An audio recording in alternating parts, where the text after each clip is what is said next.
Welcome to the Open Apple Podcast, where we celebrate the Apple II. Whether you're a longtime user, a nostalgic visitor, or a newcomer to the community, join us as we share news and memories of Steve Wozniak's most famous personal computer.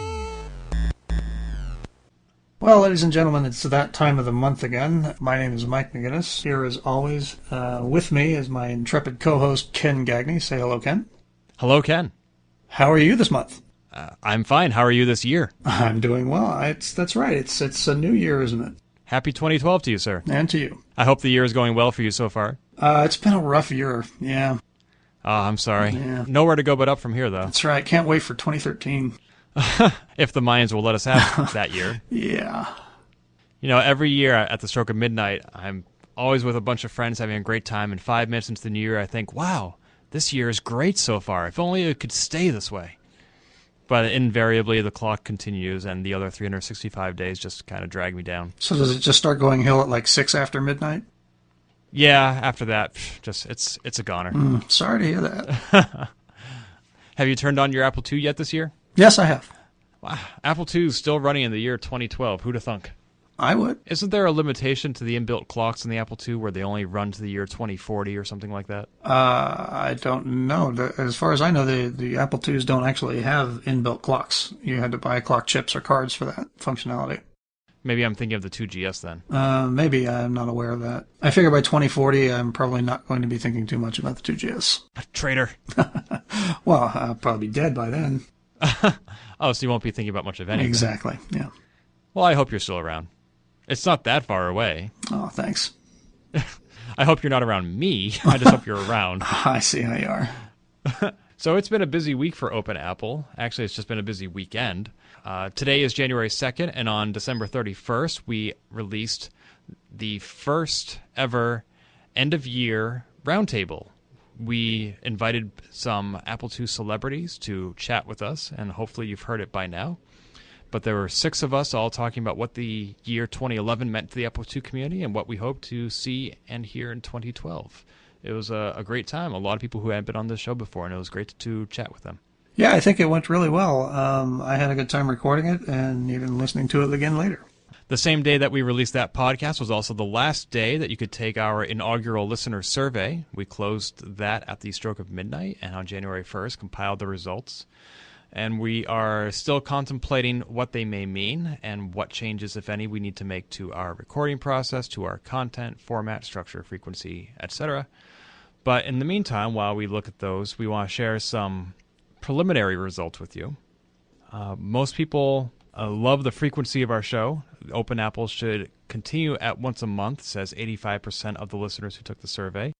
12% think we should publish more often. 3% think we should publish less often.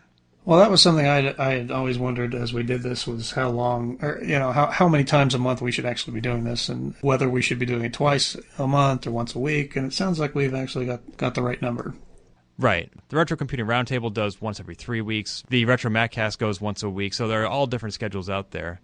Part of this tied into the length of our episodes. If we did it more often, we might have less content per show, and we weren't sure if that would be a good or a bad thing. But 46% of the survey takers think that we should try to keep the show to under an hour, which we've historically been terrible at. However, the other percentage of listeners, which would be 54, think that we should be more than an hour, whether that's 60 to 90 minutes or more than 90 minutes. There's some variability there, but definitely at least an hour is what the majority want. I think I'm with the first group of respondents there, actually, and trying to keep it under an hour, because it's an hour and a half podcast. What you hear when you download the podcast through iTunes or whatever, it may be an hour of listening time. It's 3 hours of recording time for us. We have to go and edit and get it ready, and it's a lot of work, and so I think an hour is actually probably a good target to shoot for. Now, I'm not saying it should be a hard deadline where we cut people off after an hour, but yeah, it's always tricky. When you get going on a good conversation, you don't want to just end it so that you can stick to a schedule. Right. You want the show to be a bit more organic than that. As far as topics that we cover on the show, 51% found the technical level of the content to be slightly too easy or accommodating. 46% found it to be just right. Nobody found it to be too hard, which was good. I'm not really sure what it would mean for us to ramp up the technicality, though. How do we make the show techier. Well, that might tie into the guests that we bring on the show because... Well, yeah, I think that's kind of what it has to be, is we would need to rely more on guests that we bring in and their level of technical knowledge. Right, because you and I may be discussing things at the level that we're comfortable with, and maybe most of our listeners know more than we do. It's probably a good bet. So topics that they want to see covered on the show, in order, the top 3 are history, programming, and hardware development. And we're definitely going to be addressing those. We'll be discussing history up the wazoo later in this very episode, and we have plans to bring on some more hardware focus very shortly. Well, that'll be good, yeah, because a lot of this past year has either been history or software types. Not that there's anything wrong with that, but I'm looking forward to getting some of the hardware people on. Right, as well as perhaps some more international perspectives. Sure, absolutely. It'd be nice to get maybe one of our French friends or the Australians, and I think we have some people in Italy as well. But definitely not Canada. Well, no, of course not. That's not international. As for online presences and social media, we asked people where they want to look for us online. And most people do get our episodes via RSS or by going right to the Open Apple website, or they hear about it on a2central.com. We asked people if they want to see us on Twitter, and 58% said that they would not follow us on Twitter. 74% said that they wouldn't follow us on Facebook. The social media site on which most people would say that they would follow us was actually Google+. 41% said that they would follow us on Google+. A few people aren't on Google+ yet, but right now that social media service seems to still have a very high concentration of tech heads. So it's not surprising that you would find a podcast on there. Yeah, those results don't really surprise me at all. So, Mike, you and I will be talking about if we want to open up presences on these sites and what that would look like. Okay. 2 brief qualitative comments I want to share. One person said that the Open Apple podcast has the best show notes of any podcast out there. And thank you. We really appreciate that. The show notes actually do take a while to compile because we have to listen to the entire show. And anytime a resource is referenced, we either need to pull the URL out of our own internal notes, or if we didn't prepare that ahead of time, go find it, and then list it all chronologically, and also decide whether or not something is worth referencing and linking to. I find that as a very valuable service because we've had people who are new to the show who didn't know that our notes were so extensive listen to it and furiously be jotting down things that they needed to look up later because they heard about it on our show and found it really interesting. And then they went to the show notes. They're like, oh, it's all already there. So we hope people are aware of that resource, and those who are, we're very appreciative to hear that you appreciate it. Yay for us. And also, unfortunately, one person had a problem with our survey. He said that he was unable to submit his email address for the drawing. Didn't we have a comment section where you could put something like that in there? I mean, how did he leave that comment? Right. He let us know that he couldn't give us his email address, but he could have taken that opportunity to give us his email address. Well, we apologize anyway. Yeah. So if you do want to drop us a line, you can always email us at podcast@open-apple.net. And as for the drawing, we will be doing that next month, so please stay tuned, and we'll have a prize of questionable fabulousness for one of our survey takers. No, it will be fabulous. That's right. One other thing that was noted, both in the show notes for last month and in the survey results, was the audio quality of our December episode. And we tried to have a preemptive apology in there, but some people might have missed it. The quality was questionable. Mike, your track was great, but both our guest Rob and I had some technical difficulties. And we do have various contingencies in place in case something like this happens. But those contingencies are to ensure that the show can go on, regardless of the quality, and that's what we needed to rely on. So the alternative was either to release the episode with the questionable quality of my track and Rob's track, or to unfortunately not release the episode at all. We decided to go with the former. We think that was the right decision, but we apologize that we had to rely on the patience of our listeners to barrel through that episode. We hope it wasn't too difficult to listen to, and it was the exception, not the rule. Well, I think that's just the nature of podcasting and technology in general, is sometimes that's just going to happen. Right. At least we know to expect that, and we do have those contingencies in place to ensure the show must go on. Well, and I think the roundtable that we did last week really kind of made up for that. That sounded great, in my opinion. Yeah, there are so many variables. The more people you have on the show, the more chances there are for failure. And when editing that show, we actually had 8 different audio tracks that we were working with. And I think that given that, everybody came out sounding quite legible. Yep. So I think in the future we'll strive for that rather than show number 10. Definitely. This is Jason Scott of TextFiles.com. Be sure to have flipped the Open Apple podcast when you get to the other side.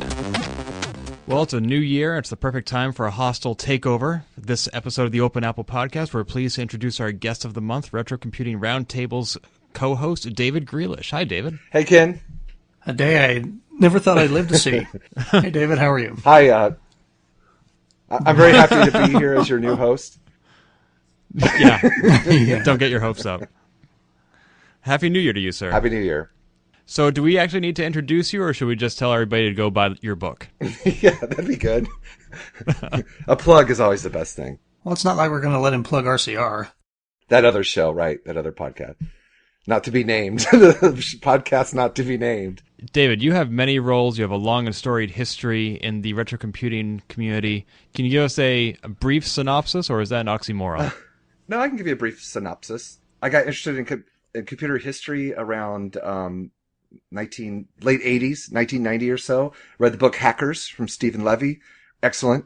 Then I had a weird idea about maybe I might like to start collecting computers. Nobody does that. I like to be original. So I started doing that, and then I thought, hey, maybe I'll make a club, and this is pre-internet, so I had America Online and CompuServe. So I did a newsletter called Historically Brewed, and I did that for a number of years. Then had kids, and life got complicated and stuff, and that fell apart. Anyway, so fast forward to more recently, I got back involved, started a couple of podcasts, one being the Retro Computing Roundtable, Carrington Vanston and Earl Evans, both of podcasting fame. And then recently I took my 9 newsletters I did, zines, and put them together into one compilation book with my story at the beginning. So, yes, I published that recently, and it's for sale. So buy a copy. And that newsletter, that was the publication of an organization you were the president of, that pre-internet club you founded? Right, the Historical Computer Society. And that was based in what area? Well, in El Paso, Texas originally. I was in the Army still, so when I conceived it, I was in Germany. And then so we moved to the States, to Fort Bliss, was the Army station there. And then ultimately I went back to my hometown, Jacksonville, Florida, and I've moved around a few times since then. And does that organization still exist? No, and I had some great goals with it. So it's, in a nutshell, what I hoped to happen was the organization to turn into a full nonprofit organization and build a museum. And then its voice, which was the newsletter or the zine as it evolved, become more magazine quality would become a for-profit vehicle for, I was young, I didn't know what I was doing completely. But maybe it would turn into a magazine and I could make a living, printing the magazine and promoting the nonprofit, and it has a museum and so on. So that all ultimately kind of fell apart. I had to, still do real work for a living. But at its height, Historically Brewed had almost 500 subscribers worldwide, and it was sold at the Computer History Museum in Boston and one of the Smithsonian stores. So I was pretty proud of that. Have you ever considered reviving it and making new issues? Yes, I considered it. So, along with the book, I actually finally printed the first issue of Classic Computing. So the quick story there was the name of the newsletter came from a play on the word home, the homebrew computer club, that people would homebrew their computers before you could buy off the shelf computers. So the name of the newsletter, Historically Brewed, was a play on that. But people didn't really get it other than after, outside people didn't understand what that was. So I thought I need to come up with a better name that people would get what the magazine was about right off the bat, Classic Computing. And, so at the end, this is my story in the book. So kind of near the end there, I came up with a real nice color concept covers, and I went and had them printed. I had 500 of them printed, and I believe, if I remember correctly, they cost me like $500 at the print shop, which busted me. And then essentially that issue just fell apart, never happened. History. So that would have been Classic Computing issue 1, or essentially Historically Brewed issue 10. So I had those covers for years and years and years and years, and so with the release of the book, I finally put that one issue together. So I'm also selling those. And then the Kickstarter project I did, you could, if you supported at a slightly higher level, you would get that as well. Now, I have a quick question about your Kickstarter campaign. It was obviously very successful, got you what you needed to do this project. I read in an interview that even once you got your campaign started to raise these funds, you were still spending 2 or 3 hours a day to maintain it. What sort of work does a Kickstarter campaign require on that ongoing basis? I guess one of the, that's a great interview, by the way, too, because you had emailed me about it and I'd sort of forgotten, but the guy who did the Kickstarter guide to Kickstarter, that's the interview about it. Nelson DeWitt. One of the big misconceptions I think he points out, and and a lot of people have, and I don't believe I really had this misconception, is that Kickstarter sort of as a platform or a web destination is that, you do all the work and once you launch it and it's going, great, you're done. Now you can sit back and relax and hope for the best, watch it grow. But that's not really how it works. Even once you get that far, there's not too many people that are just going to discover it by themselves, just by, some people will, but looking around Kickstarter, there's lots of projects going on there. So it's really up to you to market it and get the word out. So to answer your question, yeah, I wouldn't say 2 or 3 hours every single day, but it takes a lot of time. I know me and Nelson discussed this, to promote what's going on there. So I tweeted about it regularly. I emailed pretty much everybody I knew that was involved in computer history, other podcasters and so on. Jason Scott helped me out a lot because he's got a big following. So when he tweeted about it, that helped. So yeah, you just have to constantly sort of keep putting it out there. Consider supporting the book, buy the book, and so yeah, it takes more work. And then once it was a success, boy, it took a lot of work afterwards too. Oh sure, shipping out all those rewards. Oh yeah, putting the thing together. You're right. So those 2 to 3 hours a day, weren't you just counting all the money that was coming in like Scrooge McDuck or anything? No. But then as people supported it and made a pledge, I would email out to them and thank them. And I made a little search certificate. I want to make it kind of special. So I personalize that with their name and send that out to them. And, people are emailing you and asking questions and, and then you've got to do updates at the Kickstarter site. But it was a very rewarding process. It was really great. Nice. So here's a question for you. This is an Apple II podcast. Are you an Apple II person? You know what? The simple and the most honest, direct answer would be instead say I'm a Macintosh person. But I mean, I'm a computer historian. Oh, goodbye.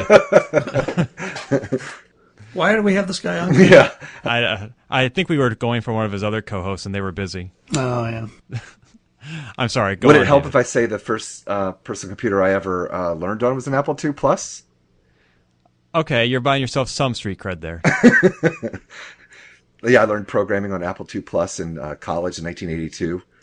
But I own an Apple II Plus, an Apple IIe, an Apple IIc, an Apple II GS, an Apple I replica, all kinds of peripherals, documentation, magazines. So does that make me an Apple II guy?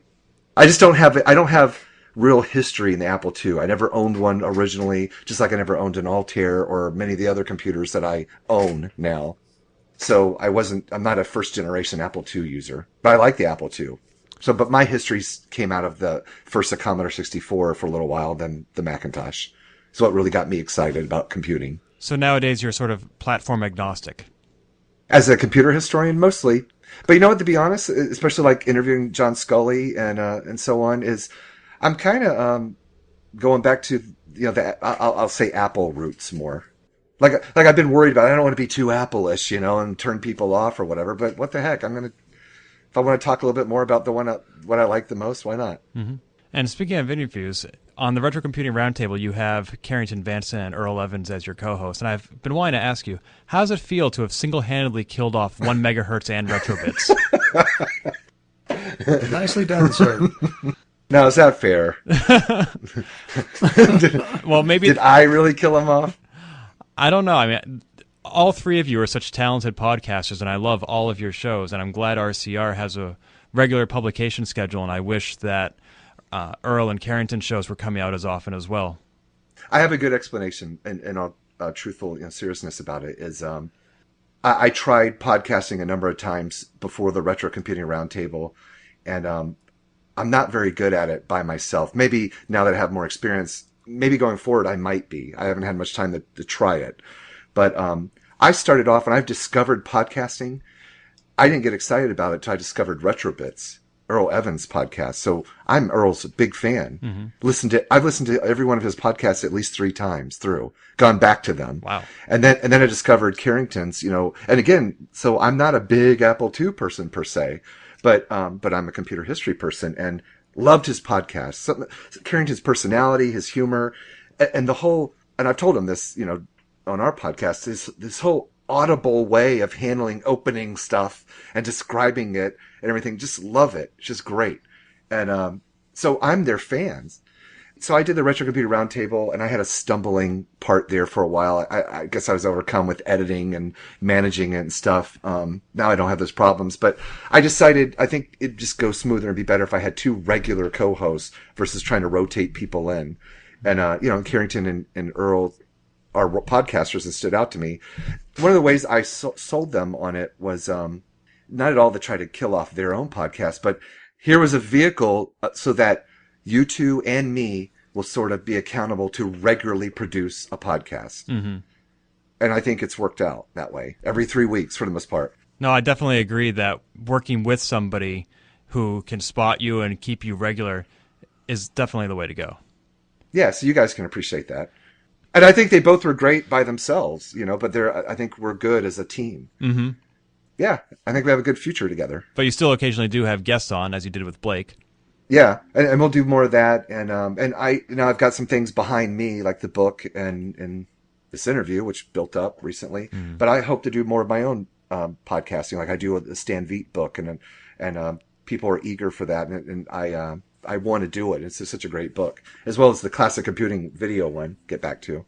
I gotta say, I'm a real big fan of the Stan Veet podcast. That's a lot of fun. Oh, thank you. It's still one of my favorite books. And, the next chapter 5, which I'm going to start doing, is the Apple chapter, which is especially timely, about when Steve Jobs and Steve Wozniak, they shared Stan's booth at one of the first computer shows in New Jersey. So they were showing the Apple II for the first time. Again, this is from memory, so is that right? But I think so. For the first time, they're showing the Apple II, maybe. Yeah, that was introduced at the West Coast Computer Fair. So it must have been right after that, then. Thank you. Have you ever heard the story from his book where Stan's mother-in-law insisted that she repaired Steve Jobs' torn jeans? No, I hadn't heard that. So that'll be in that chapter. Great. We'll look for it. Get what's new and exciting in retro computing with 2 News.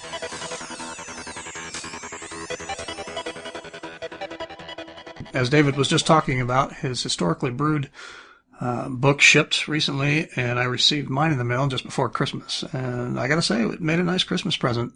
I had 2 or 3 of these magazines. I was not a regular subscriber. I think I picked them up from somebody on the Classic Computing list a while back, and I always kind of wondered about the other ones. I would, look on eBay and things like that, and I never saw it. So it's really great to have the entire collection now in one book like that. So thank you, David, for making that available. No problem. Thank you. It's really fulfilling that you have it. How many do you have left for sale? The last count, I believe, 30. Okay. But I'm already preparing to do, what I'll be doing going forward is printing 100 at a time, mm-hmm.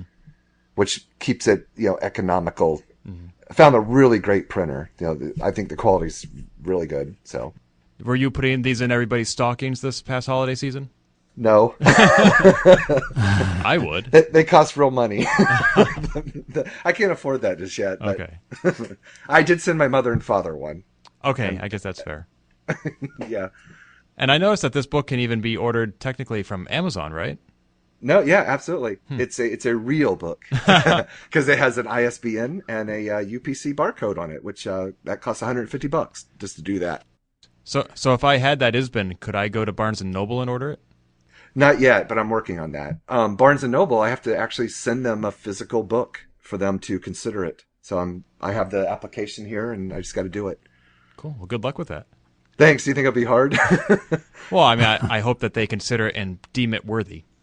Yeah, me too. That'd be really cool, since that's the primary, other than I mostly buy from Amazon, but, in the physical world here, I go to Barnes & Noble quite often, to their stores. Yeah, you can probably skip the application process for Borders. Yeah, right. Okay, up next, the midday an Indian newspaper, recently featured an interview with Steve Wozniak. They, of course, refer to him as the other Steve, but we just like to call him Woz. And he goes through the basic stuff that he talks about in pretty much every interview. But he did mention, they asked him, of course, about the Apple III and what went wrong there. And he makes an interesting comment that, yes, the Apple III was a failure, the Lisa was a failure, and the Mac was a failure, which is sort of an interesting tack to take. And I'm sure we'll discuss this further on in the show today. But it's actually true that the Mac didn't sell well for a very long time, and the Apple II kept it afloat financially. The sales of the Apple II, development had mostly stopped on the Apple II, and yet the sales continued to go strong. That's how they were able to take these huge losses on the Mac for as many years as they did. Yeah, and as far as the Macintosh being a failure, that was, I mean, obviously it wasn't a failure in the long run, but it, certainly during its first year and a half, 2 years, it was not doing so great. You know, they had built a brand new state-of-the-art, robotic Macintosh factory, and it was only doing like 40% of capacity in production. It really wasn't until its killer app showed up, married with a couple other technologies, that it started doing well. One of the first things is it needed more RAM, so with the 512, but then ultimately the Mac Plus with SCSI, connection, fast serial connection, or is it parallel? I don't know what SCSI is, but I think it's parallel. But the laser writer and PostScript and desktop publishing is what saved the Macintosh. Right? Yeah, I think so. And if you look at the Mac, those initial models, it had a very small screen. It was black and white. Yeah. It came with 128K, which even most Apple II users at the time had more memory than that. Yeah, it is good to see Steve Wozniak kind of being some fresh questions being asked to him. He must be a hard person to interview, Yeah. to kind of bring up some fresh perspective. Right. I mean, what is there left to talk about after all this time? I mean, everybody wants to know what he did 30 years ago. They're not always asking about Fusion IO or Dancing with the Stars or Segway.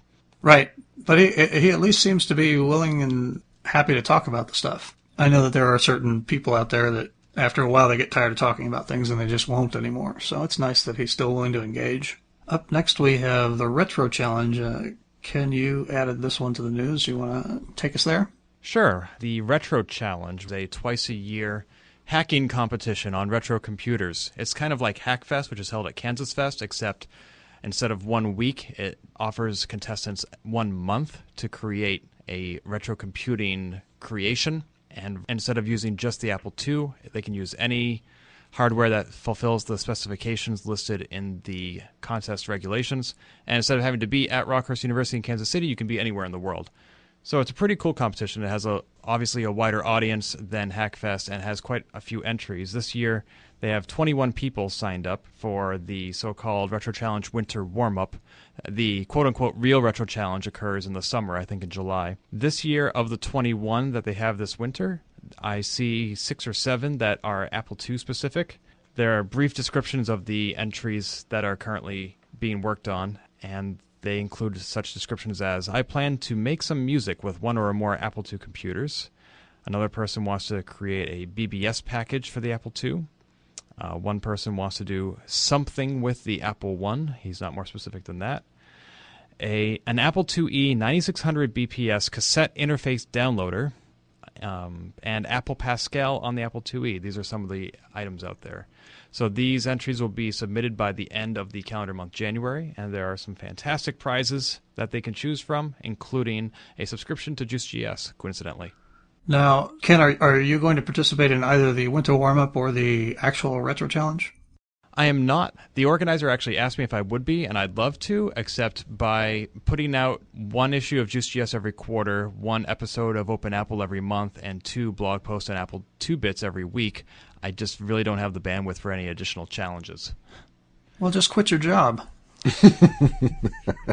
Then you'll have plenty of time. But then what will I use for an Open Apple recording studio? Oh, yeah, there's that. Yeah. What about you, David? Is this something that interests you at all? It does interest me, but the few times I've thought about entering, and even a couple of times I actually typed in, I guess, an entry, I failed. Oh, no. I didn't come through or do anything. I think I have too much, I have too much else going on, unfortunately. But one day, But, for that matter, I wouldn't mind having my own retro challenge just with my own stuff here in my own house. But half the time it sits in the garage, so that's a challenge I need to look at. I wonder if the Retro Challenge organizers would accept a submission of, I'm going to do a retro computing podcast. Oh, well, anyway, yeah, that's that. Moving right along. Now, this next item, I don't remember how I stumbled across this, but ZDNet has a photo blog, I guess, of Larry's Museum of Dead Technology. Larry Marcus is a partner at Walden Venture Capital, and he's a tech investor. I guess is neither here nor there, but the interesting thing is that he has an office full of retro computers, retro technology, and they take you through a series of photos here. There's 16 of them, and it looks like he's got everything from the original brick-style Motorola cell phone to a Lisa 1. Looks like there's an original Apple II, and there's a whole bunch of neat stuff there. What kind of caught my eye was at the end, they have a QCat, which I'm not sure why that would be considered to be on the same level as any of the rest of this, but okay.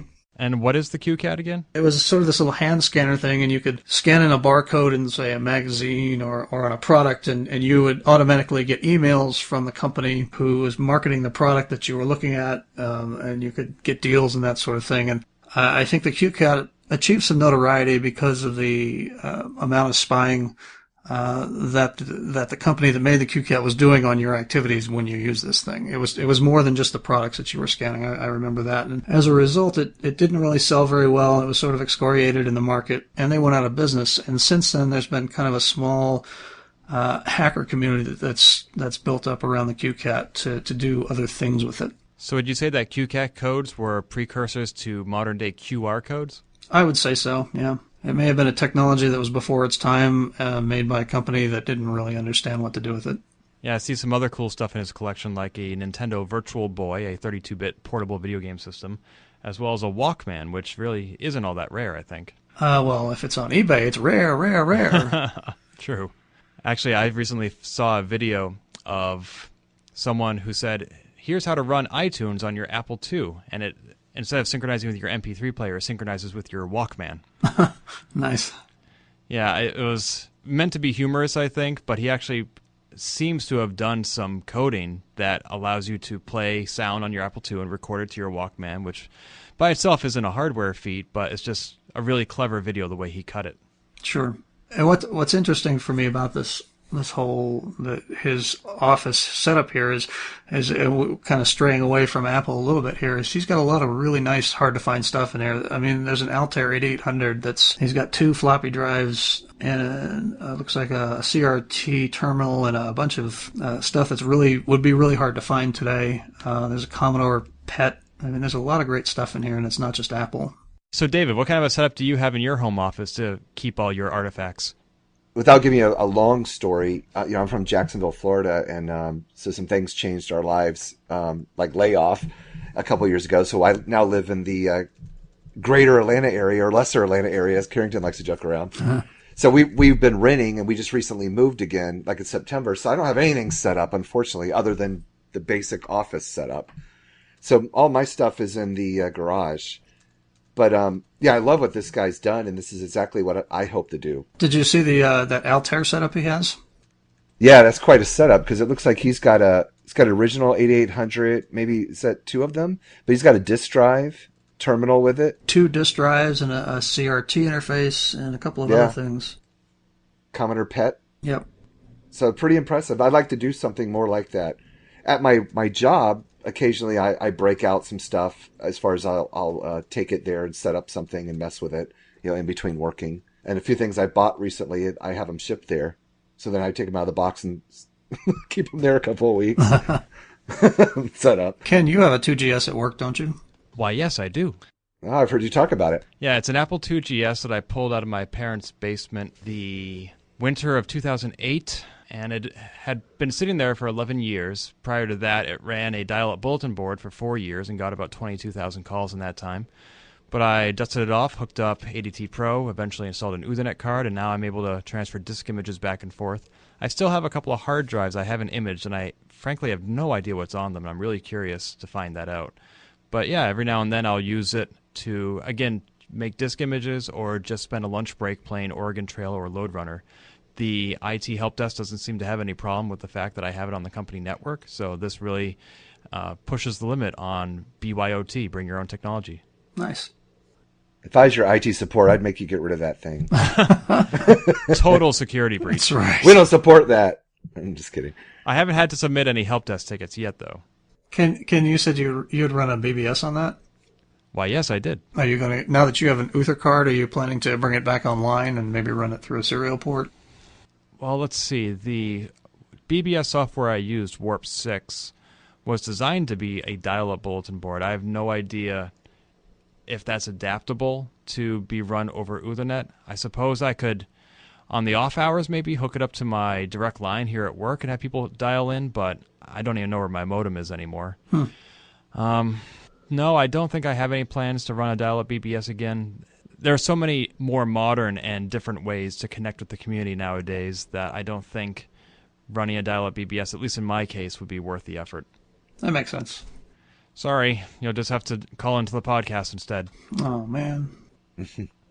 Previously on this podcast, we talked about how Richard Garriott threw down the gauntlet and said that no true Ultima could be made without him and his team, since he and Origin Systems were the creative geniuses that invented this legendary RPG series. There was recently a news item saying that Richard Garriott is working on a new RPG, and he is actually in talks with Electronic Arts to see if this project of his could become known as Ultima Online 2, which is very exciting. This would reunite Garriott with the brand that he created for the first time in quite a while. Have either of you ever played Ultima Online? I haven't, no, but what happened to it? Just fell out of favor there? Good question. Isn't it still online? I thought it was. Ultima Online came out in, I think, 97 and was popular for until, 2003 when World of Warcraft came out and everybody sort of switched over there, but I don't remember reading anything about it going away. I could be wrong, but I played Ultima Online briefly back when it first came out. They had the giveaway where, you could pick up the disc for free at CompUSA or something like that and get 30 days of free online play. But I didn't actually subscribe at the end of that.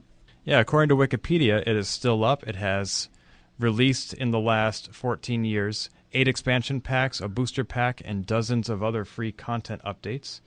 And you can go to uo.com, which is the official website of Ultima Online. And you can click on community management, or rather account management, so you can still log in. Yeah, it's alive and well. But just like how EverQuest was still alive when they came out with EverQuest 2, I guess they figure it's just time to start afresh, because there's probably only so much you can do with a game that's been running for 14 years. Well, I'm looking through this article here, and even Garriott says this is a successor, not a sequel. He wants to move on from what's been done so far. Yeah, and he says that even if it's not called Ultima, he will release it as the spiritual successor to Ultima Online. Right. Well, it would be good to have him back. Have either of you been much of the the mega multi or whatever online players? You can tell I'm not. I tend not to be a player of MMORPGs or first-person shooters online or anything like that. No, I've never played a Mamorbiga. The closest I ever came was once on my Sega Dreamcast. I logged on with Phantasy Star Online and went on a quest, and that was it. Are you a gamer in general, David? No, I never really have been, though. Have you no soul? Yeah. Well, no. I mean, we own an Xbox and we own a Wii, and I have 2 teenage kids and an 8-year-old son, and they play. But I did play some. I kind of got excited about gaming for the first time when someone showed me Half-Life back in the late 90s. And so I even spent a little money upgrading a old PC I had to play that.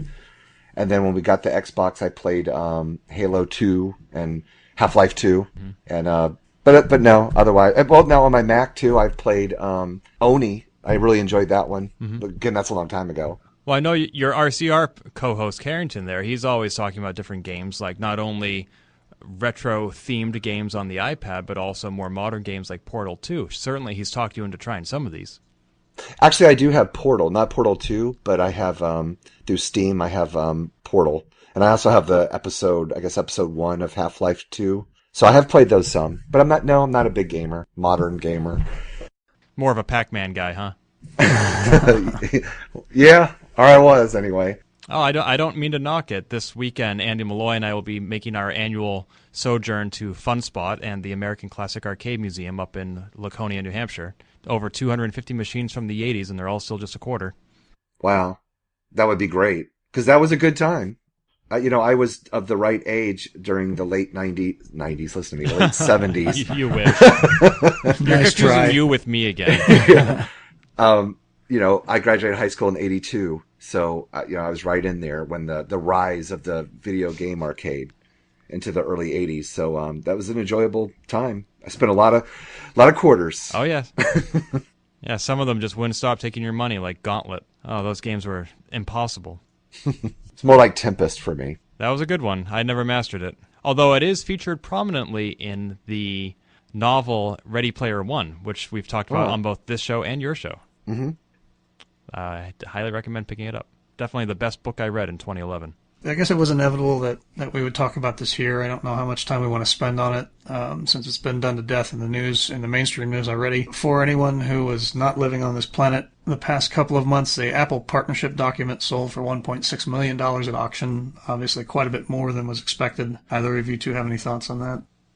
Poor Ron Wayne. This is the document with which Apple was founded in 1976. This was originally in Ron Wayne's possession, and he sold it, I think, in the 80s for between $500 and $800. And the gentleman to whom he sold it just put it up at Sotheby's, and it went for $1.35 million before fees and taxes, and as you said, $1.6 million total. And it's just another opportunity that Ron Wayne missed out on. If only he'd held on to something a little bit longer. That's got to sting a little. I mean, well, I know he's very gracious about it in his interviews and stuff, but I mean, I don't know how that doesn't keep you up at night, at least for a week or two. Yeah, it's got to be like the person that's sold the Apple One to the guy who then sold it at the auction for $250,000 or whatever. Right. And the first guy, I think he sold it for like 1/10 of that, maybe, if I'm remembering correctly, $25,000. I think it went on eBay for about $50,000 a year earlier. And then it shows up at Christie's of London for over $200,000. So, which I think was overpriced, and but time will tell.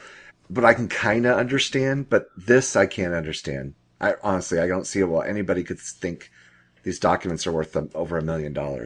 How much enjoyment do you get out of owning that? Yeah, I mean, a working piece of history, hardware, an artifact, that I can understand going for a lot of money. And granted, supply and demand, this document is a one-of-a-kind as opposed to an Apple One, of which there may be 50 of them out there. But still, it's just a piece of paper with a signature, and you can find those signatures on any number of other documents. And it went for 1.35. It's just absurd.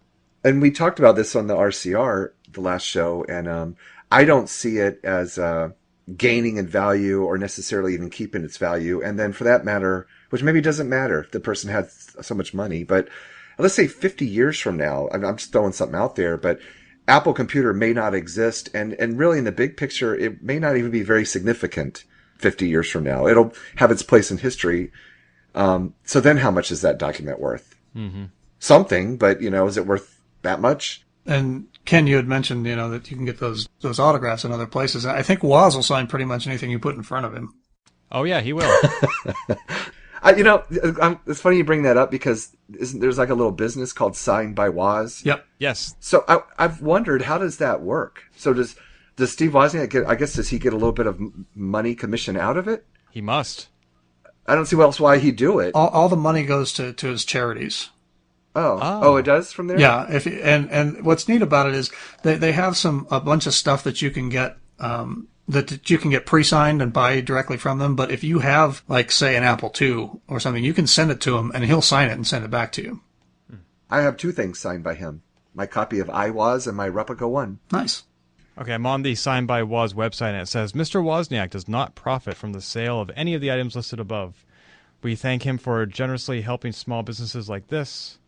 I can't see where it says anything about charity or which charity it goes to. I didn't see that on the website, but I had exchanged some emails with them when I was thinking about maybe sending something to get signed, and she said that most of it, the lady that runs it, keeps some of it to keep the business going, and the rest of it goes to his favorite charities. Oh, well, they should definitely promote that. I would think so, yeah. Or it could just be a neighbor. That too, yeah. The Steve Wozniak Foundation. Steve doesn't actually know that this exists. His neighbor just shows up with stuff. Could you sign this? What, right. Again? Did you lose the last one? One thing I want to mention about that document that was auctioned before we move on is that 2011 was actually, in some ways, a good year for Ron Wayne. He may have missed out on the sale of that document, but he was in the news a lot. He was interviewed regarding the passing of Steve Jobs. His book came out, which was very cool. So, and all the coverage of him, although they certainly lament the opportunities he missed to become a multi-billionaire, they do seem very respectful of his role in history and his willingness to speak about it. So it seems like, although... You're right, it's been mostly positive.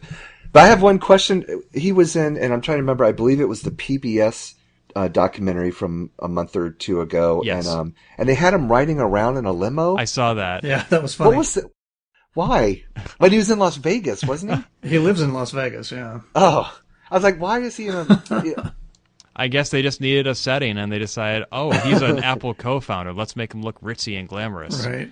Well, and I think it's easy to play what if, with Ron Wayne and what would have happened because he only stuck around Apple for 2 weeks or so. Say he had stayed on, who knows how much longer that might have even lasted. I mean, he talks about all the energy and that the Steves had at the time and that he was getting older and was afraid of investing the money. So, maybe he could have lasted another year or two. He could have been another victim of Steve Jobs' mercurial personality. I mean, it's impossible to say. Yeah. He could have been run out and lost even the little investment he had. Right, exactly.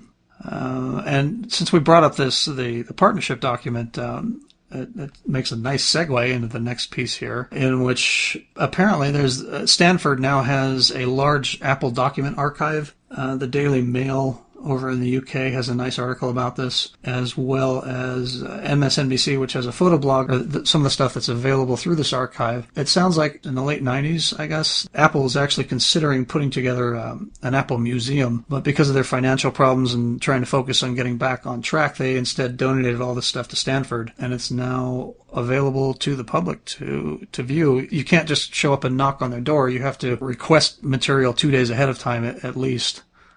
But it's neat to see some of the stuff that was sitting probably in Apple's vault somewhere for a long time and now is available to the public. Huh.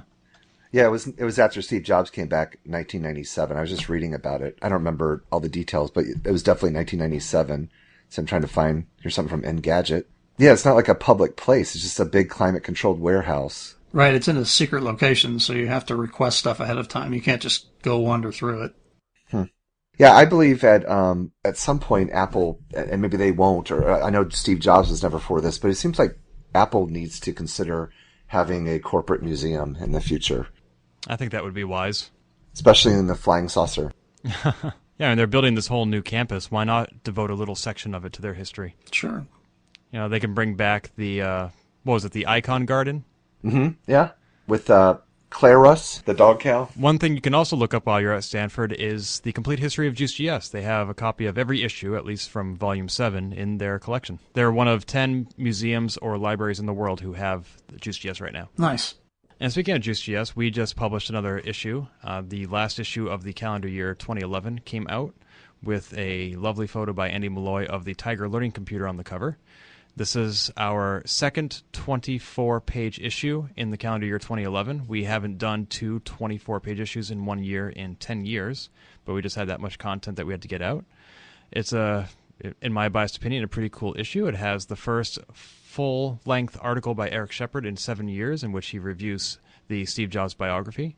There is a collection of tributes to Steve Jobs by the people who knew him 20 or 30 years ago, including Mark Muntz, John Romero, and Paul Terrell, who ran the computer store that first ordered the Apple II. And as we always say, there's much, much more in this issue. Yeah, I was really impressed with it when it showed up. Everything except the CFFA 3000 review was great. And that one you were just indifferent to. It was subpar. Do you attribute that to the authorship? I do, yeah. This guy keeps writing mediocre crap. Yeah, that McGinnis guy, I tell you. Can't stand him. And David, thank you for being a subscriber. I appreciate your business. No problem. I have to support my brethren zine publishers. That is true. But it's worth reading, too. You know. Oh, it doesn't just go on the shelf. Or in the birdcage. Couple of sort of odd news items related to Steve Jobs, I guess. So we'll kind of go through these real quick. Steve Jobs has had the first statue dedicated to him posthumously. Oh yeah, was it in Hungary? Yeah, it's in Hungary, and it was commissioned by Graphisoft, which I guess is a high-end graphic software publisher. The statue was crafted by Hungarian sculptor Erno Toth. I hope I pronounced that correctly. It's sort of him standing at a weird angle. He's holding what looks like an iPhone in his right hand, and his left hand, I don't really know what he's doing with that. It looks like he just sneezed and he's looking at what came out. Right, yeah. So if you're in that part of the world, maybe stop by and visit, take a couple of pictures. It's a bronze statue, 6.5 feet tall. Is that life size? Is that how tall he was? I don't know. Maybe like 6 feet and an inch, but I don't think 6.5 feet. Yeah, I would think that people would note that because that's kind of unusually tall. Maybe that's with the pedestal or something. Yeah, the pedestal that he carried around with him so that people could put him on it. Yeah, I hate to be critical, but I don't like what they did to his face, as well as the hand he's looking at. Yeah, it's sort of an odd statue. But you can definitely see that he's wearing his usual attire. Yeah. Yeah, it is an it's the thought that counts. Well, not to turn the show into, art critic or whatever. We're all a critic, right? But I know what I like. No, but seriously, it just kind of bugs me because it's obviously trying to be realistic, yet it's not completely realistic. And it's like, why don't you just make it realistic if you're going to? I don't know, or make it really weird. Yeah. Or what's the other term? Picasso-ish. What's that called? Surrealistic. Anyway. Yeah, we obviously know what we're talking about. And is that the artist there? He looks like a wizard. You must use the Force, Harry. Okay, moving right along. And the final item today that I have for Steve Jobs is the Recording Academy announced its 2012 Special Merit Awards recipients, and Steve Jobs was on the list to receive one posthumously. This is basically a Grammy for people who aren't actually musicians.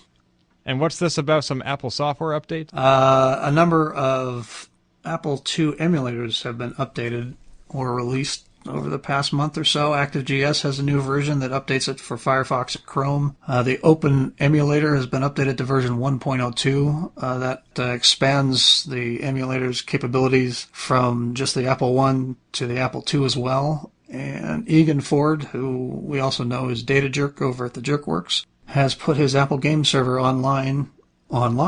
That one in particular was interesting to me because of the way that works. Basically, it serves up game files to your Apple II through the sound port on your Apple so that you can play these games from the internet on your Apple II. So you just hook up any sort of an audio player to your Apple II, whether it's your Mac, your iPod, or your iPad, or your iPhone, and you can load a game? Right, yeah. You plug the cassette input on the Apple II into your audio output on your Mac or your PC, go to this website and play this file, and it serves the sound through the cassette port, which the Apple will interpret as data. Neat. Yeah. Now, when you mention ActiveGS, there are two different applications with that name. One is a web-based browser. Is there any connection between ActiveGS by the FTA and Bill Martin's Virtual Apple? Yes, the ActiveGS is that's the engine that's behind the Virtual Apple emulator. I thought so. Right. But then there's also an iOS app called ActiveGS. Right, and there's a standalone ActiveGS emulator that you can download and run locally. I had no idea. That third one, is that for a particular platform, or is it cross-platform Java compatible? I have it on Windows, and I'm pretty sure it's available for the Mac as well. I'm not sure about other platforms or anything like that. So when the FTA issues an update, they're simultaneously updating all three branches? I think so. Huh. Well, the focus is on the web plugin, and so that's when you go to the web page, that's what they tend to talk about. And then, there's also, if you want to do it locally, you can do it that way. David, do you use emulators much, or do you prefer to be on the metal? I guess I don't use emulators much, so yeah, I guess I prefer to be on the metal. I do have, I guess the one I use the most, or mess around with, is the Lisa emulator. The Lisa EM, it's called. It's like a lot of things, so to be honest, it's like something I wanted to do more of. So you were saying that you wish you did more emulation? Yes, it's one of those things where my intention has been to look more into a lot of these different emulators, specifically the Apple IIgs ones and some of the older Commodore ones, but I haven't as yet. So pretty busy life, but it'll come to that. Now, is this primarily just a time constraint, or do you really prefer the hardware? I think I always prefer the hardware, but it's definitely more of a time constraint. Mm-hmm. So 3 kids and all that. Well, let's see, 3 kids, 3 podcasts. Something's got to go, David. Right. Got to get rid of the kids. That's right. I could probably back off the eating a little. Got a little thick lately. Maybe you could emulate the kids. Like Eliza or something. It's the same thing. They passed the Turing test.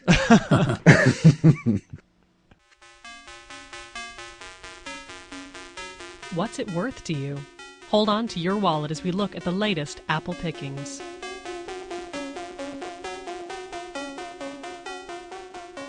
We have a few items today, not a whole lot. There was an Apple I that made some news that was available for $175,000. I'll buy it now. Did not sell. Big surprise. Yeah. It looks like it's in nice condition. It has the original ceramic 6502. And it has the cassette port interface. And the person that owned it originally, or owns it now, built a sort of a weird kind of almost typewriter-ish case around it. And I was reading through this, and there was a weird statement in here about keeping it in the USA. Oh, it belonged to like a military veteran who died, something like that? Yeah. And it looks like they took that statement out of the text. I wonder what desire they could have had for that. I mean, why keep it in the U.S.? It says that he worked for Atari and Apple as a programmer and troubleshooter.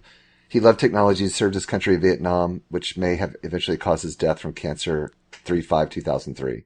Oh, I see. You say you took the part about keeping it in the U.S. Yeah, there was a statement after that said not to be used, but to be cared for to remain in the United States, which I thought was odd. Yeah, 10% of the proceeds would have gone to the Make-A-Wish Foundation had it sold. And do I understand correctly that they purposely blanked out the serial number? Because the description says that the serial number is 00 pound pound. Mm-hmm. So all they're trying to say is what? That it's in the first 100? I don't know. Why would you be worried about just not saying what it really is, too? I don't know. I mean, maybe they are afraid of putting on a number that belongs to an actual Apple one somewhere else, and they'll say, "Oh, yours is obviously a fake because I have that one." Well, if you look, there's a shot of the back of the PCB, and in really small text, it says something about numbers will be revealed to the new owner. They actually blurred the serial number out of the image. Huh. I'm having a hard time thinking of a legitimate reason to do that. I mean, if you were selling a car on eBay, which I've done, you put up the vehicle identification number so that people can get the history of your car. Right, it establishes the authenticity. Right. So why would you purposely obscure the authenticity of your hardware? And that last one that sold for so much money, that was in England, right? At whichever the auction house is there. Mm-hmm. Yeah, Christie's. And then Steve Wozniak was there, I believe, right? He was. And this guy's in Peoria, Arizona. I mean, if you're trying to get that much money out of it, I almost think it'd be worthwhile to either drive or fly and meet up with Steve Wozniak, meet him and have him like inspect it and sign something saying, I validate that this is a real Apple I and so on. Right. I would do that, if you really want to get premium cash for it. I would call up Sotheby's or Christie's and have them handle it. Yeah, for me. Why not? Not eBay. Yeah, especially with eBay, you're dealing directly with the buyer and starting off at $175,000.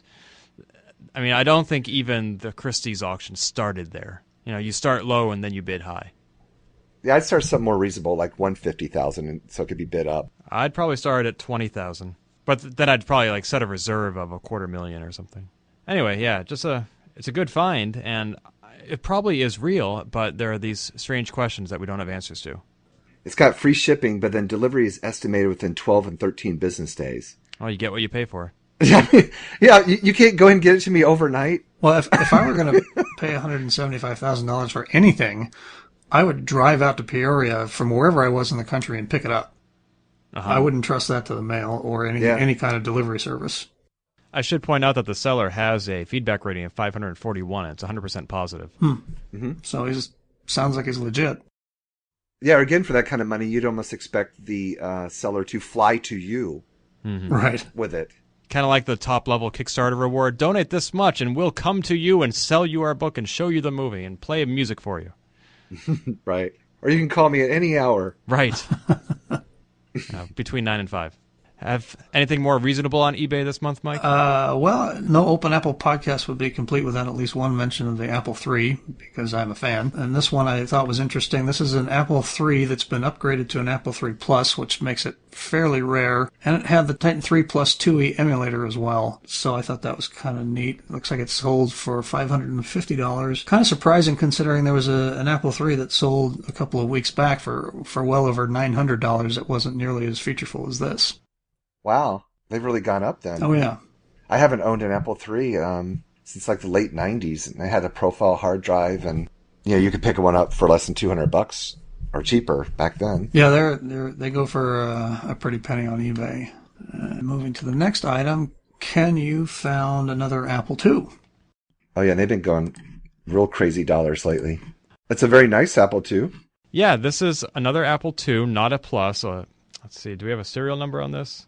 Yeah, we do. It says it was built in the 19th week of 1979. At the time of this podcast recording, it will be closing in about 7 hours. It's already had 34 bids, with the current one being $1,050, not including the shipping of $1,537. But it looks like a great condition Apple II. Certainly one of the early models. It looks like it doesn't have the heat grills on the side. Is that correct? Oh, wait. Yes, it does. It does, yeah. And this is not a Rev Zero Apple II. Okay. Yeah, they say low serial number, but it's from 1979. That's a much later one. It's a very late one. They were producing 2 Pluses by then. It's being sold by Carrington Vanston. Do you see that? What? I'm kidding, but look at the seller. 1.mhz. 1 megahertz. Somebody just trying to capitalize on his brand. Mike, since this is not a Rev Zero, would you say that $1,000 is a fair asking price? Well, I would say that a fair asking price is anything that I could afford. And $1,000 is more than I can afford. Now, I'm guessing it'll go for a lot more than this, probably in the last hour. I expect to see it shoot up quite a bit. And given some of the other prices, I'd probably say $3,000 or $4,000 by the time it's done. Wow. Supply and demand, huh? Which is funny because these things are getting listed like crazy, and they're still going for $3,000 or $4,000. And it could be the lighting, obviously just the photography, not the reality. But doesn't the beige case look a little light? I wonder if it was retro-brighted. That's what I'm thinking. Or somebody just took really good care of it. Mm-hmm. See, the thing is, with something like this, if it starts getting up the premium dollars like that, I kind of would want to have a box with it, and I don't know, whole setup. I want a brand new one. Unboxing video. There is one of those on eBay, isn't there, Mike? In fact, there is. This is a later Apple IIe. It's one of the platinum ones. It's the last version of the IIe that was produced. But according to the seller, this is new in box and hasn't ever been opened. Oh, I see it. He put some of his own tape over it because I guess the Apple tape was peeling. So I guess there's no way to really prove that he didn't open it. But that's what he's saying. I always liked the platinum. I thought that was a good direction. I liked, the Mac Plus. They made a platinum one to go along with the Apple IIe. Yeah, that was sort of the ultimate 2E where they'd stuffed everything into it from the previous versions. And it shipped with 256, right? I think it was still 128. But it should be interesting to see what that goes for and whether people are how hungry they are for just any kind of unopened Apple products, or if it's because it's a later 2E, whether people just aren't going to care about it that much. And you notice it's in Cupertino, California. Yeah. The 2E. I wonder if it's an Apple employee who's selling it. He said that he bought it in the 90s because he wanted it as a collector's item. He bought it from that Shreve place. Oh, yeah, down in Louisiana. Yeah, that was one of those places that after Apple stopped supporting the Apple II, they bought up back inventory and sold it at discounts. I remember them. There was also pre-owned electronics and Sunray Marketing. Big names. Yeah, those were the good days. You could get anything you wanted if you just kept calling. Yeah. So there's currently almost 5 days left on this auction. I don't know if it'll be. I don't know if this podcast will be out before it ends. But currently there are 4 bids, and it's at $205.03. Such a deal. I want to bring up a game that I found on eBay. That would be the Leather Goddesses of Phobos, the Infocom text adventure. David, you're chuckling at me. Oh yeah, that's a funny game. Yeah, most Infocom games are. This one ends in 2 days, so that'd be January 5th. It currently has a starting bid of $10, but nobody has bid on it yet. There aren't many pictures. There's not a long description. The guy's just saying that it comes in the box, which is a little bit worn. He's missing the 3D glasses and the Passport Infocom catalog. But if anybody wants to play a well-known text adventure on your Apple II, Leather Goddesses for only $10, and plus $5 shipping. One thing I always thought was funny about this particular game too is it has that scratch and sniff card. One of the responses on our reader survey did say that they want more scratch and sniff pages with each episode of Open Apple. We'll get right to work on that. Now, Mike, you've been playing some Infocom games lately, aren't you? Yeah, in the spirit of the blogging Ultima blog, which was by a guy named John Cage, he played through every single version of Ultima, starting with the Calibeth, and I think he wrapped up with 9. So I thought it'd be kind of fun to play through Infocom's titles starting from the beginning. And I just put the blog post up yesterday about it, and I'm going to be starting with Zork 1 tonight. Have you played these games before? I've played most of them. I think I only finished 2 or 3 of them. I've been that way too. Yeah, well, it was either because I got to a puzzle I couldn't get through, or I got distracted by another game, and I rewatched Get Lamp the other day and thought this might be a fun thing to do. Didn't you give me your copy of Get Lamp? I gave you one of them. Yeah. Oh. I think I had 2 or 3 copies at one point. Oh, that's right, because you ordered it and then K-Festers got their own. Right.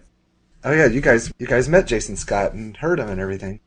Oh, yeah, he's been to K-Fest a couple of times, and he says he'll be coming in 2012 as well. Oh, cool. And bringing cameras. Well, it's Jason Scott. Everything must be documented. His life is precious.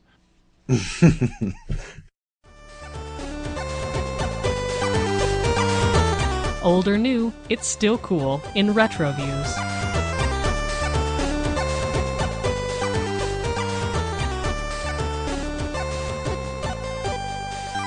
This month we are having a Retro Views section, which is the optional part of the Open Apple podcast. And as usual, we have left the topic up to our guest of the month. And David has chosen an interesting topic, not a piece of hardware or software, but an individual. David, why don't you tell us a little bit about how you came to this topic? Okay, thanks, Ken. So basically, I know I had reached out to you guys. I'm a regular listener of the show. I enjoy it a lot. And so I expressed that I'm a very big fan of Steve Jobs and, of course, of Apple Computer. And my interest in computer history all came out of my interest first in the Lisa and then the Macintosh. And that just grew into the, wanting to know more about the history of Apple and so on. So with Steve Jobs' recent death and all the coverage of him and documentaries and which I've seen and the book, which I own, and then the expanded interview session with Robert X. Cringely, which I went and saw. After that, it started making me reflect a little bit on, what about, John Sculley? So basically I reflected on, when I became a big fan of the Macintosh and Apple and stuff, it was in late 1986. And so John Sculley was a guy running Apple. And so I guess to cut this to the chase is I think he's gotten a bad rap. And certainly he was maybe to blame, or he's mentioned a lot of blame and regret about Steve Jobs and that falling out. I think in a nutshell, and what the interview I did with John Sculley recently came out, is that there's sort of 2 big misconceptions. First, that John Sculley, quote unquote, fired Steve Jobs. And secondly, that he, ran Apple into the ground. So I started looking more into that. And I think I came to a conclusion that it wasn't true. Now, this is here and now, I guess, when I first approached you guys, I hadn't thought about interviewing John Sculley yet. I just thought about discussing these things. Right. Yeah, I went and interviewed the guy, which is pretty amazing. I think, Ken, in an email, you asked me, how'd I do that? And I've had a number of people ask me that. And I give my wife a lot of credit because she kind of pushed me into, I asked. It's that easy, huh? Yeah, and I think, but I think just like I set up the interview in the recording, I set up sort of my take on it, what I was trying to get at. So I approached John Sculley's assistant about, I want to talk to him and about what he did at Apple, what he felt he achieved while being there, and and innovations and so on. Mm-hmm. So to assist us in this conversation, since this is a historic figure of Apple's past, we brought in the Apple II community's leading historian, Dr. Steve Weyhrich. Hi, Steve. Hello. You're no stranger to the show, having been on here back in May of 2011 for show number 4. And you have the extensive history of the Apple II and the company that produced it at your website, apple2history.org. Now, you have some opinions of your own about John Sculley. Yes, well, I came to some of those opinions actually after listening to the wonderful interview that David did. And what were your opinions going into that interview? Like he said, John Sculley has kind of traditionally held kind of a negative position in the minds of Apple II users of my generation. I was active on Genie back in the late 80s and a little into the 90s, and around the era when it was Apple II was going away in terms of Apple's interest in it. And we kind of just said, oh, it's the management, it's John Sculley, he's messing with it. And so we kind of put him up to be the villain. After the number of years that have passed and the feelings are certainly not like they were back then, and after hearing this comments made by John Sculley, I learned that he actually had a bit more of a positive, considerably more of a positive effect on the longevity of the Apple II than I was ever aware of. Yeah, and if I might say, I'm so glad, Steve, you're on the show. I'm really glad you guys were able to get Steve in, because certainly he can speak to the Apple II aspect of it a lot more than I can. Mm-hmm. Yeah, I think a lot of the decisions, they were business related, not necessarily because John Sculley just loved the Apple II more than he loved the Macintosh. Or he was a businessman, and he was the CEO and president of Apple Computer. He's brought in, and this is part of the falling out between him and Steve, which ultimately came to the board, was the direction of the Apple II, and whether the Mac is the future, so therefore we should just do nothing more related to the Apple II. I think was kind of sums up Steve Jobs' feelings at the time. Right, and John Sculley was taking the less visionary approach, but the more practical business approach, and saying, you guys, if you want to work with the Mac, that's fine, but the Mac is not self-supporting just yet. And unless you want to really gut this company, you're going to have to keep the Apple II, which has a large user base, which still has good sales, is still outselling the Mac, at least in its early years. You got to keep this going if you want to keep this future, the Macintosh, from dying in its infancy. But why was the Mac the future? If the Apple II was the cash cow, why not capitalize on that and support that? Well, there's lots of ways that things could have happened differently. I had a couple of blog posts I put out in the past year that proposed my alternate history of the Apple II, where had Apple run the company with their products as they do now, you wouldn't have just taken a new platform and pushed the other one out the door. You would have found a way to bring the software and bring the users of the old platform into the new one by making an emulation mode or something like that available, so that people wouldn't feel like they were being eliminated. They would feel like they were upgrading. It didn't happen that way. Their technology probably wasn't there. But because they couldn't do that, they had to still keep the Apple II going. And John Sculley did that. He saw this as where the company needed its money, its income to still come from. So he said, "Look, we got to get things going. You got to go forward with your Apple IIc that was introduced in April of '84 after the Macintosh came out. You've got to." Here's a good reason to come up with a better Apple II, the Apple II GS that came out later.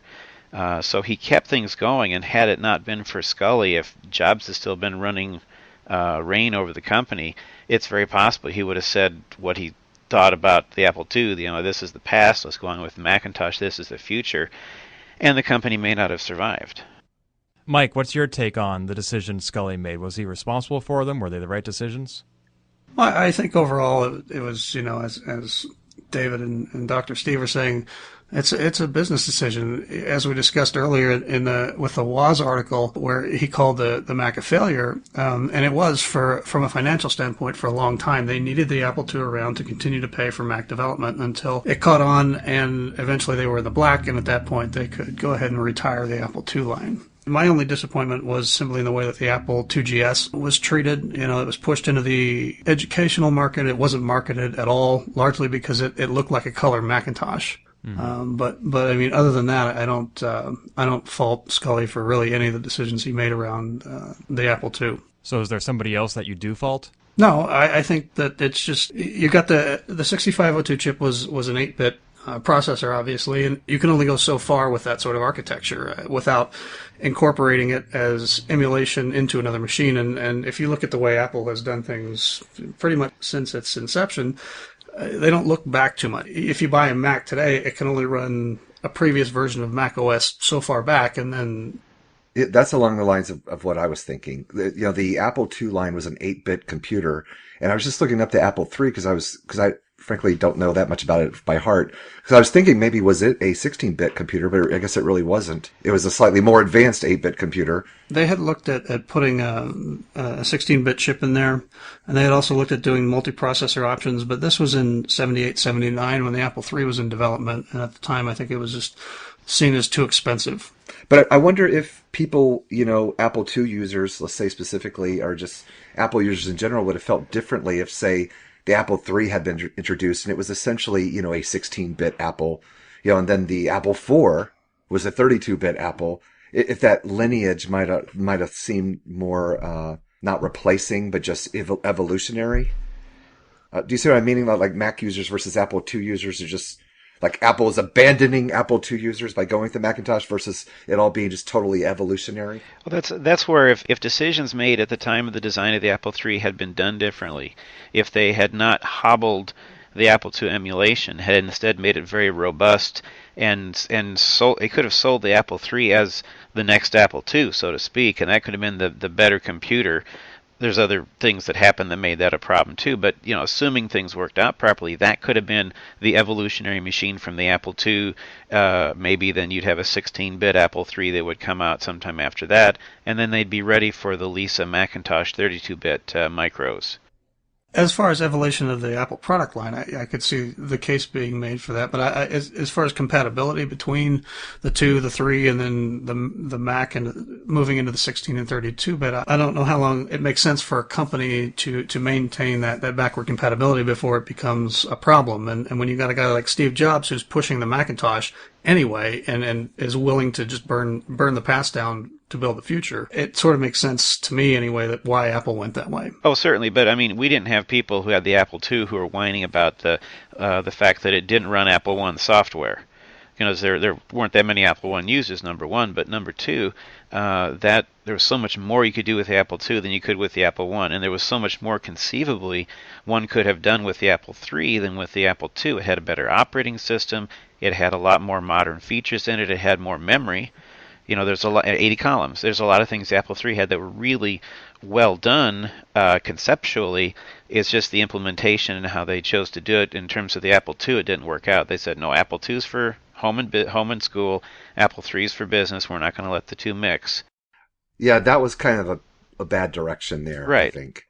That was part of the problem, I think, in marketing, too.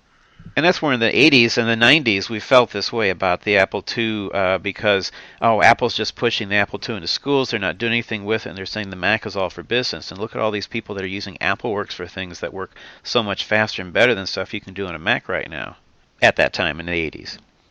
And, as not just an Apple historian, this very much parallels the Commodore 64 and the Amiga sort of split off and their audiences and so on too. Smaller scale though, with Amiga versus the Mac and so on. Mm. Well, it's interesting that you mentioned the Amiga. Wasn't the Amiga a Motorola 68000 base machine? Mm-hmm. Yeah, just like the Macintosh. Yeah, really, when it comes to what the 2GS did, it was a better Macintosh than the first Macintosh was.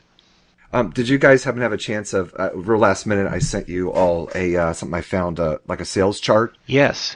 Of market growth? And if you notice in 1984, it was showing, 1 million sales of Apple II, compared to Macintosh sold 1/3 of that in 1984. And then even in 1985, 900,000 versus 200,000 on the Mac. 1986, 700,000 Apple II to 380,000. So it wasn't until 1987 that the Mac started selling more units than the Apple II. So a good 2 years after Steve Jobs left and John Sculley was running the place. Yes. And then Apple, of course, continued to sell pretty darn well into, it didn't really start dropping significantly. Well, it dropped fairly significantly in 88, but then kind of stayed stable the next couple of years and then 1993 when it was canceled. I'm curious about how they got the numbers, because I know Apple's been very tight-lipped about announcing their sales of products both in the present and in the past. There was a time when they would announce, "Oh, we've sold this many million computers so far," and then they just stopped announcing it after a while. But the numbers certainly do parallel, what I saw experienced at that time, and it is interesting to see in '87 that it took until '87 until the Mac finally was outselling the Apple II. And only by a little bit. It really wasn't until '88 that it significantly outsold the Apple II. Yes. So even longer. Well, and wasn't '88 when they switched over to the Mac II when you had more of a desktop form factor? Yeah, it was late '87 maybe early mid '87, but when the Macintosh 2 came out. And that's kind of when the capabilities of the Mac really sort of took off and became more usable, at least in my opinion, than an Apple II or a 2GS. Mm-hmm. Yeah, it seems around that time is when they began to have some color. Wasn't the Macintosh 2X a color computer, Mm-hmm. or is it Yeah. 2FX? The Macintosh 2 was the Macintosh first. 2X, yeah. Yeah, well, just the 2, the regular old 2, had open architecture and color, very similar to its brethren. So that's around '87 or '88, yes. It's a very interesting set of figures, and I thought it very nicely showed that timeline. And as you pointed out, Sculley, in your interview with him, he actually made the company more profitable during those years after he came in than it had been before he came. So I have a question for David. You said in an email to me that Sculley has been very hard on himself over his time at Apple. Do you think he's being too hard? Does he view his actions and the consequences more negatively than reality reflects? I think even, me having an opportunity to talk to him in person, so my interview with him, I think he's still being a little too hard on himself, or he's not he's not giving himself enough credit. Again, I'm a big fan of Steve Jobs, and I'll defend Steve Jobs in lots of ways, even though I can clearly see the man's faults and, bad aspects of his personalities. He was human, like we all are. Steve Jobs. So I've heard Steve Jobs defended as, he didn't invent anything, and he wasn't really so much a visionary as he just connected the dots and saw, how things should, things like that. So, I think John Sculley deserves sort of the same defense. He certainly connected dots and saw trends and, was he a visionary? I guess that's debatable. Yeah, so anyway, to answer your question, I don't think he gives himself enough credit. That's why, and this was one guy's opinion in a 1993 New York Times article at the very end of the second part. I read that one little quote because it kind of jumped out at me. Someone recognized him as such when he stepped down from Apple, even though he's being hammered over the Newton and other things like that at the time. And I think clearly if you read about, say, Wikipedia and some other writings about John Sculley, that, he was not handling Apple's day-to-day business very well in the last couple of years. And, that's not good. Therefore, that's why he was asked to leave by the board ultimately and stuff like that. Yeah, but consider how much he did and not having the technical background, but he spent so much time working with Steve Jobs, formulating how they should do what they do. He absorbed a lot of info by being there and working with Jobs, that he was able to take the concepts he knew from his other business, working with Pepsi, and move it on to say, well, how can we implement this in the world of computers? And he did it successfully. He helped to build up the Mac, and he helped protect the Apple II, their cash cow at the time, while it was necessary to do so. And he didn't just keep the Apple II Plus going or the Apple IIe going. He let them introduce several new products. Mm-hmm. It is unfortunate. At some point they finally had to say, no, it's not worth the money anymore we're spending to do any more Apple II products. So we didn't see the ROM 4, the Mark Twain, come out like we were hoping it would come out. But historically speaking, at some point you had to stop supporting the old and the new. You had to kind of move on to the new, and I can see that now. I couldn't see it very well then, but it sadly it makes sense. And I'm glad you said that, Steve, because one thing that jumped out at me during our interview, and it was so great to talk to John, but frankly, I didn't really talk to him that much. Yeah, he was very good at he just did most of the talking. Yeah, he was good. Yeah, and I didn't quite get to ask him everything I wanted to ask or follow the exact direction I had things laid out, but yeah, I still think it went very well, and he kind of answered most of the stuff I think because I kind of set it up in a good way. But One thing that John Sculley mentioned a few times was that, he was not a technologist, and certainly I'm sure he's proud that he's a successful and good marketer, but I think he is a technologist, and along those lines, he doesn't give himself enough credit there. I think I'm a technologist. Now, I'm an IT professional, but I've never been a programmer. And frankly, I'm not much of a hardware person other than the basics. So I repair computers, but just the basic stuff. Hard drives and batteries and all that kind of stuff. I don't think that makes me any less of a technologist or a, computer person. So I think he's kind of didn't give himself enough credit with that. Because, I think he proved that he learned his field and technology while running Apple. Yeah, to do anything, if you're going to be head of a company, even if you're not the technical expert, you still have to understand enough about what it is your company's selling to be able to lead it well. And he did something right during that time, considering how you said the profits had gone up. He did something right at that time and led the company at a time when Steve Jobs certainly wasn't ready to do so. Now, one thing I'd really love to hear you guys comment on, maybe more so you, Steve. One thing I mentioned at the beginning of the interview is, so I came into being passionate and excited about Apple, specifically the Macintosh in my case, in late 1986. And then I ultimately didn't get my own one till late 89, so 90. So I felt it was a very exciting, innovative time. I bought all the magazines, Mac User, Mac World, Mac Week, when I could. That was a hard one to get a subscription to. So I ate it all up, and I was very excited about what was going on with the company. So not only did he do a good job and make money, I think things were exciting, even surrounding the company. Not as exciting when Steve Jobs came back, but we kind of got built up for that, too, with how badly it did the last couple of years beforehand. But so, Steve, I guess coming from you, things weren't so exciting, really, right? With the Apple II kind of, maybe especially by the early 90s, sort of really starting to decline and not getting any attention. Well, it was frustrating because here's a computer that, and frankly, after I stopped using my Apple II GS, I had a hard drive crash and I lost a bunch of stuff, and I kind of got discouraged about that. And we had bought a Mac LC3 for the family to use, so I grudgingly used it a little bit. And I said, yeah, it's okay, but this ClarisWorks is just really slow and clunky on this thing, and AppleWorks just runs so smoothly. I mean, I can do stuff faster and easier with this text-based stuff than I can with all this graphics that the Mac LC's got.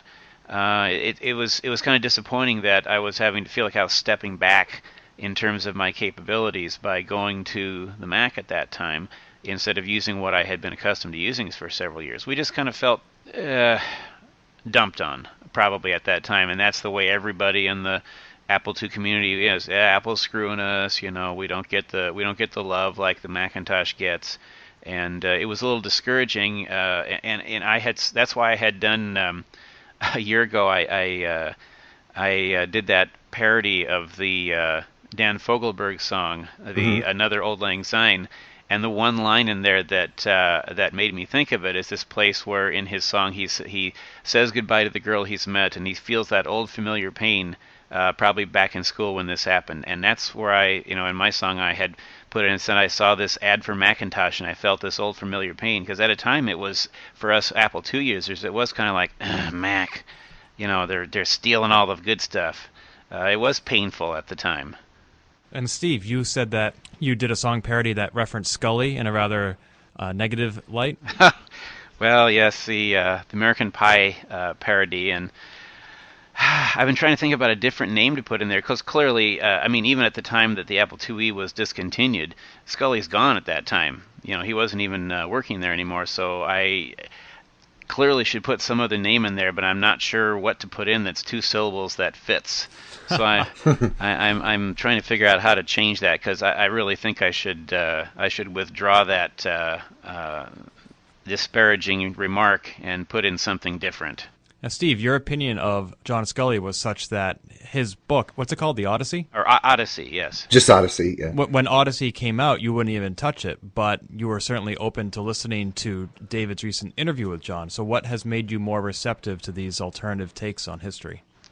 Well, hearing his interview, certainly I didn't necessarily hate Sculley with all my being, but he just was kind of like, yeah, he's the guy that was running the company when it was going downhill. It's kind of his fault, and I just didn't want to hear what he had to say. now in retrospect, I probably would be interested in reading his book. And it is hearing this interview that David did that changed my mind about that.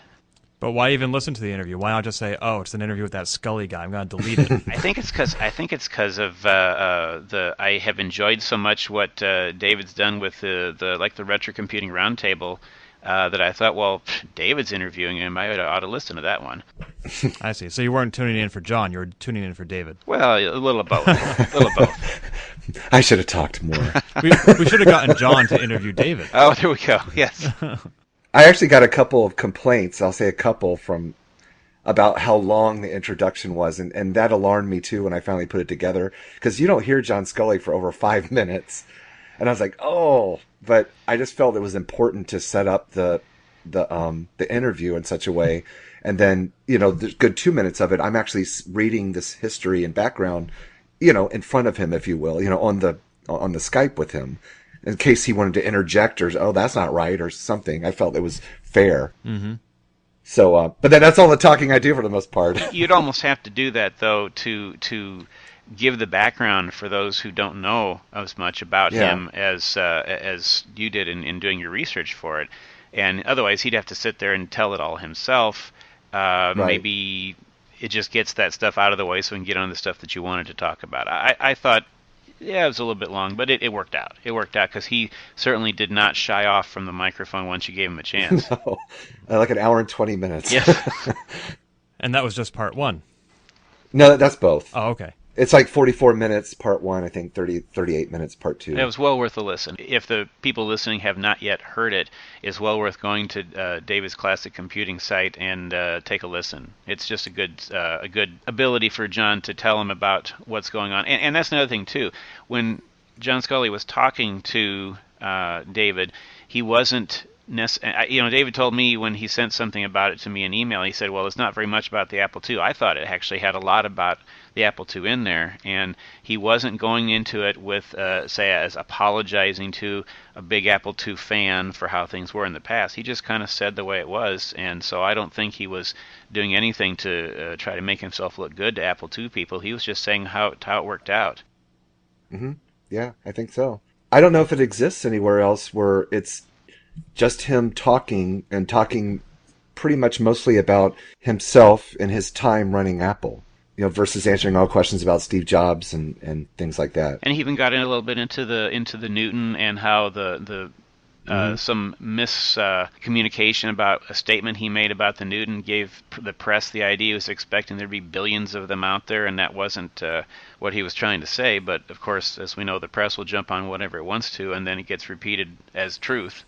And, I didn't know about, I knew Alan Kay was an Apple fellow. I just didn't really put it together that I guess he had worked so closely with John Sculley and was a big part of the Knowledge Navigator project, with his Dynabook concepts and stuff. So I found that really interesting. And did you notice this year when the Knowledge Navigator was being pulled out of the mothballs to play it again, that people were pointing out the date on the Knowledge Navigator computer? It was like, oh yeah, it was like in 2011, some date in 2011 when this was supposed to be taking place. Right, and with it because of Siri. Yes, Siri brought it all. That's right. Brought it all up. And interestingly, there's been a lot of negative. This is something I was going to kind of bring up, which I didn't get a chance to in the interview. But Newton got slammed about its handwriting recognition, and actually Apple did a good job of improving it dramatically by version 2. Oh, definitely. I had a Newton that was okay to start with. I didn't have the first one. I had like the third generation, the 130. No, I had a 110 and then a 130. But it was much better by the time it got to there. It was very usable. And, Siri is as well getting a lot of, it's getting beat up quite a bit about the voice recognition. So there's some parallel there, which is, I just think is kind of interesting. But there's a lot more Siri users out there than there were Newton users, and it's going to get better. It's not bad now, and it's going to get better still. So just to wrap this up, from an Apple II perspective, I'd like to ask each of you what your takeaway is from this interview. I mean, it doesn't change what's happened, but what is the net outcome of this new information about Sculley's role? Steve? Well, I felt strongly enough after listening to it that I put up a blog post on my Apple II History site stating that John Sculley was our friend, that he was not the bad guy. He was actually doing the right thing for the company at the time and doing the right thing for Apple II users. Without John Sculley, I can't say we wouldn't have had a 2C or a 2GS, but we may not have had somebody who was as good at paying attention to what was needed, and perhaps those products would not have appeared. Are you going to be revising any aspects of your history website? Well, I need to look through the parts that deal with the time when those computers were on their decline and find out if I've got anything that's placing blame where it should not be placed. And Mike, what impact has this interview had on you? How has it changed anything for you? It hasn't. It was very interesting, and I'm glad that David put it out there. By the time Sculley kind of took over, I was sort of done with Apple at that point. I watched it from the trade press and things like that, but I didn't use a Macintosh until this century. So you went to PCs, Mike? Yeah, I did. Okay. I originally remember seeing the Mac when it came out, and when it was announced, and I compared it to my 2E, and other than the GUI, as it came out of the box, the Mac had less memory, it was slower, it had a smaller screen, I couldn't upgrade it, I couldn't get in there. There was no interest for me at all in the Macintosh. All right. And David? Well, I can't speak too much as far as in regard to the Apple II. Other than agree with Steve, it kind of gives me a broader perspective on, and what John Sculley himself said is I don't think he was the enemy of the Apple II. Not sure if he was the best friend of the Apple II, but he knew. Hopefully, he even recognized that their customers, which I would think he did, that they deserved to be supported, and you don't just kill off the platform. But also it carried the company for many years to work into the future. So it gives me a broader perspective there. I hope that the interview will, create more discussion along these lines. One last sort of observation I made in researching Apple II a little bit. So he left the company and gosh, I don't have this up, but I think it's September. So he was asked to step down as CEO. Michael Spindler came in, and then he resigned 4 months later. So if I'm remembering correctly, he was made the chairman, which was more not really running the company. But according to Wikipedia, Apple killed off the 2GS in December '92, so I guess Sculley was still in charge then. But then the Apple IIe was still being sold, I assume the schools, but then it was stopped in November of '93, so while Michael Spindler was in charge. So does that necessarily mean anything? Don't know. Just an observation. But I'm also, so in regard to John Sculley in the interview, not Apple II related, I am looking to see more discussion and people's reflection about the Knowledge Navigator now, and then the Newton and all that, and how history will hold him in regard in those areas.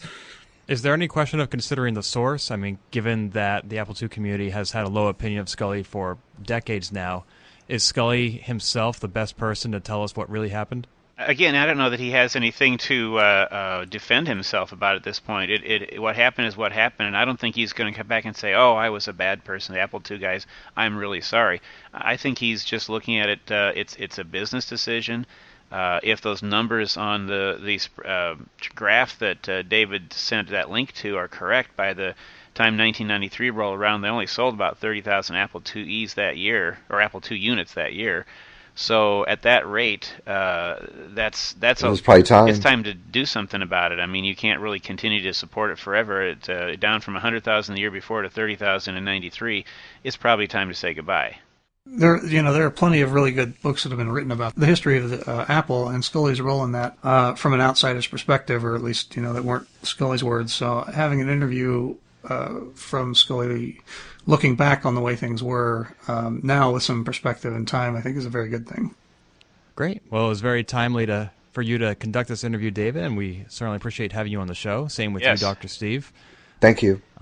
This is the end of the Retro Reviews section, which coincidentally is also the end of the episode. So on that note, as I've said, thank you very much for being on the show. Any parting shots? Keep up the good work. And to you, sir. I concur. Great. Well, we look forward to being on the Retro Computing Roundtable, David. Okay. All right. I wouldn't hold your breath about that, Ken. It'd be hard to get a word in edgewise with Carrington there. That's true. Yeah. Well, I heard your special end of the year show, and so hopefully hopefully we're going to make that Kansas Fest, big old round table happen. Yeah. We'll be looking for you. Steve, you'll be there, right? I'm hoping to, yes. Excellent. Until then, Retro Compute. Yes. This has been the Open Apple Podcast. Find more episodes, read our blog, or send feedback by visiting us on the web at www.open-apple.net.